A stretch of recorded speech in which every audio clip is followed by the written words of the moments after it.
The day began like any other spring morning, sunlight filtering through the curtains as my wife, Elena, carried the final box across the threshold of our new home.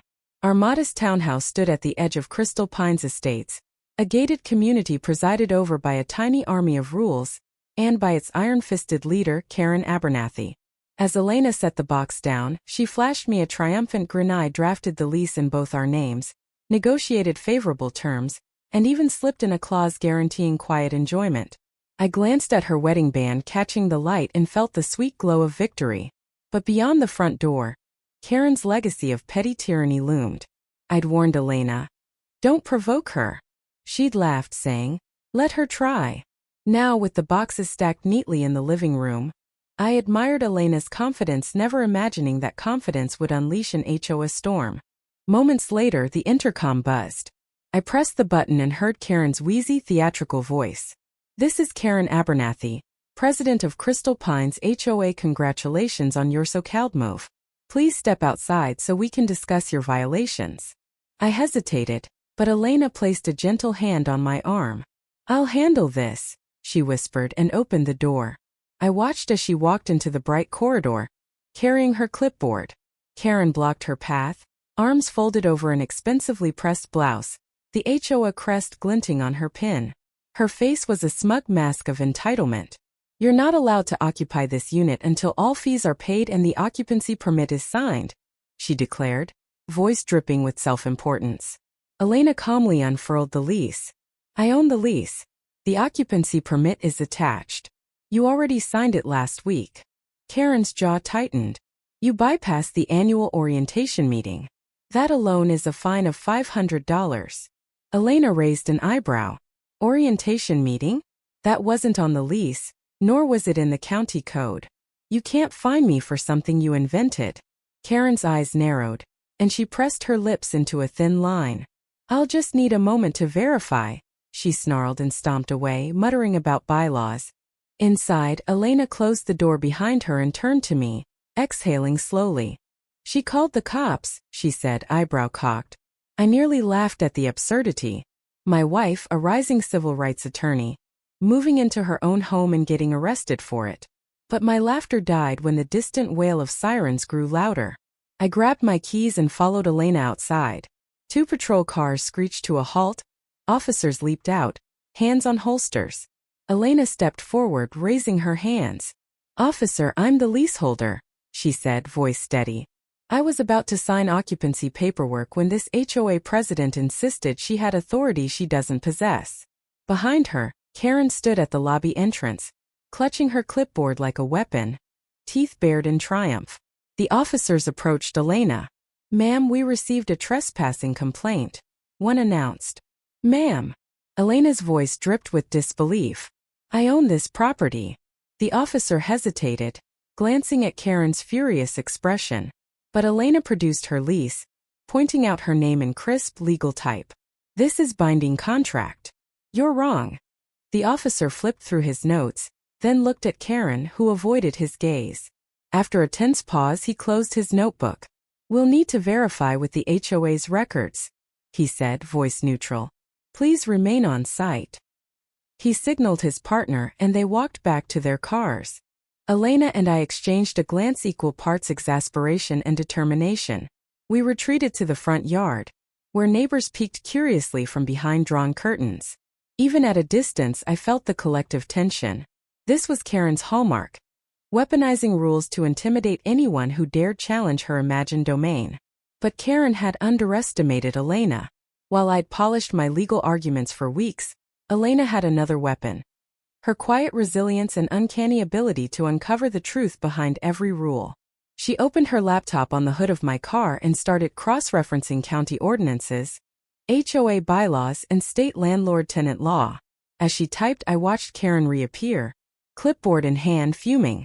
You're obstructing HOA business, she shouted, voice cracking. Elena didn't look up. I'm exercising my right to quiet enjoyment and due process.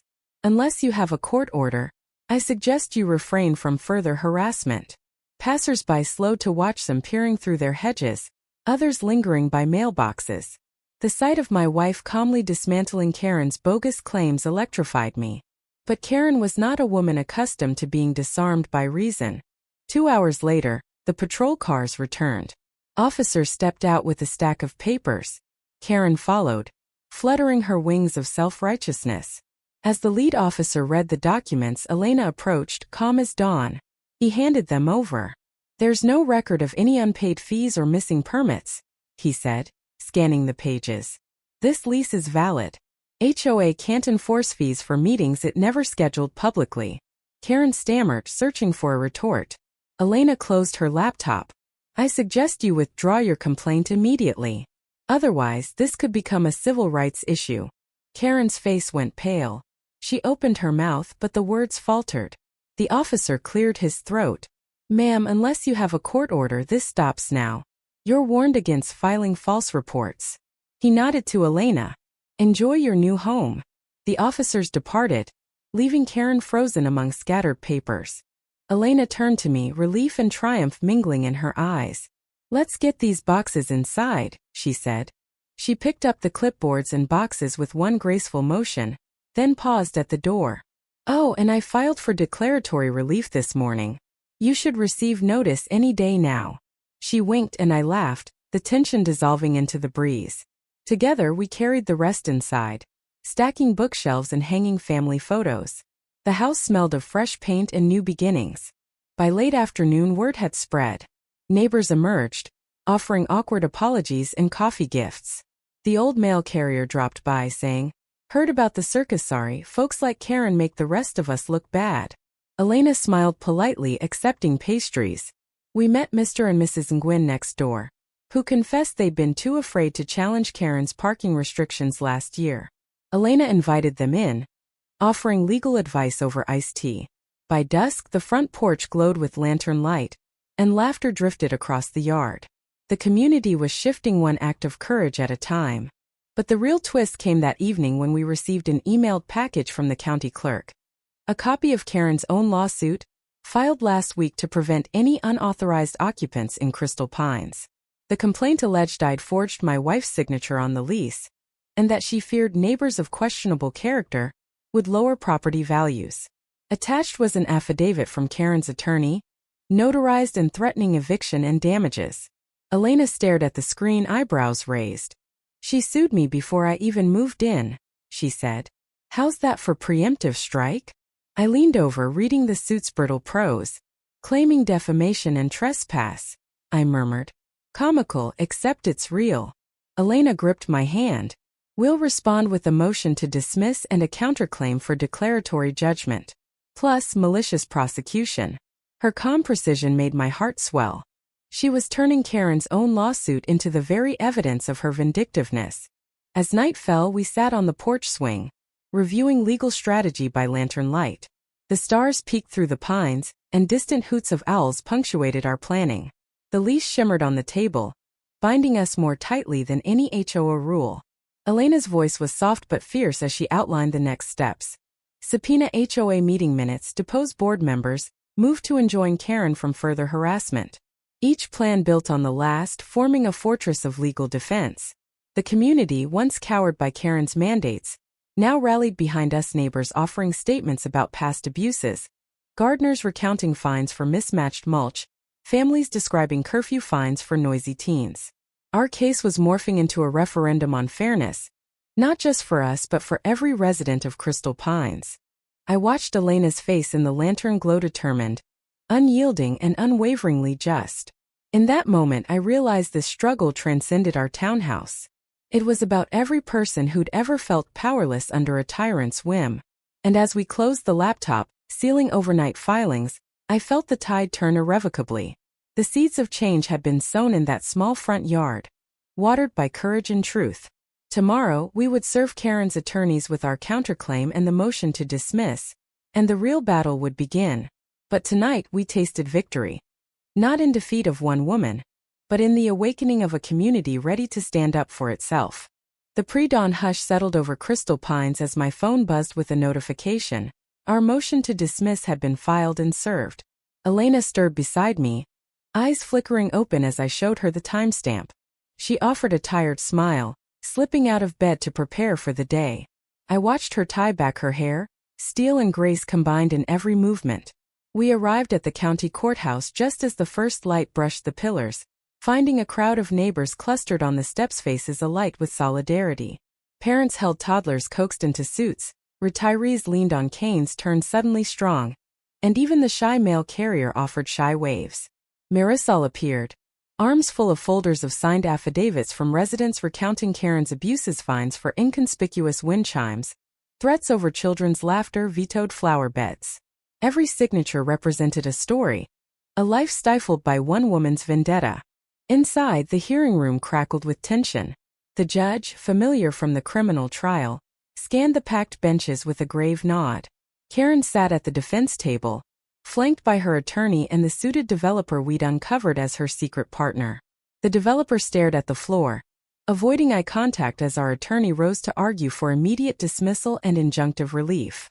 She wove together county code, the HOA's own bylaws, and our lease clause guaranteeing quiet enjoyment, exposing Karen's pattern of creating phantom rules to extort fees. As she spoke, I glanced at Elena's face, proud, resolute. Then came the bombshell.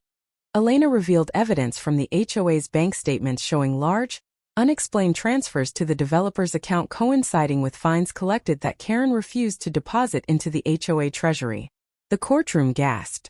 Karen's lips trembled, her developer ally stiffening like a puppet cut from its strings. When our attorney rested, Karen's lawyer attempted a feeble reply, twisting words about community standards and board discretion. The judge interrupted him, holding up a hand. "Discretion does not equate to despotism," he said. In a voice low but unstoppable, he granted our motion for a preliminary injunction, barring Karen from any further enforcement actions, and scheduled a full trial on the merits. He ruled that our counterclaim for declaratory judgment and damages could proceed immediately, ordering the HOA's records unsealed and mandating public access to all proceedings. The judge's gavel fell, echoing like liberation. As we stepped outside, neighbors erupted in applause. Children danced on the courthouse steps, and strangers hugged us like family. I spotted Mr. and Mrs. Nguyen, tears in their eyes as they clasped Elena's hands in gratitude. "You gave us back our home," Mr. Nguyen whispered. I realized in that moment that our fight had transcended personal vindication. It had reawakened a community's spirit. We spent the afternoon at a local cafe, fielding calls from news outlets now tracing HOA conflicts nationwide. Elena graciously offered comments about the importance of transparency, but my attention kept drifting to the faces around us, neighbors sharing stories, laughter finally unchained from fear.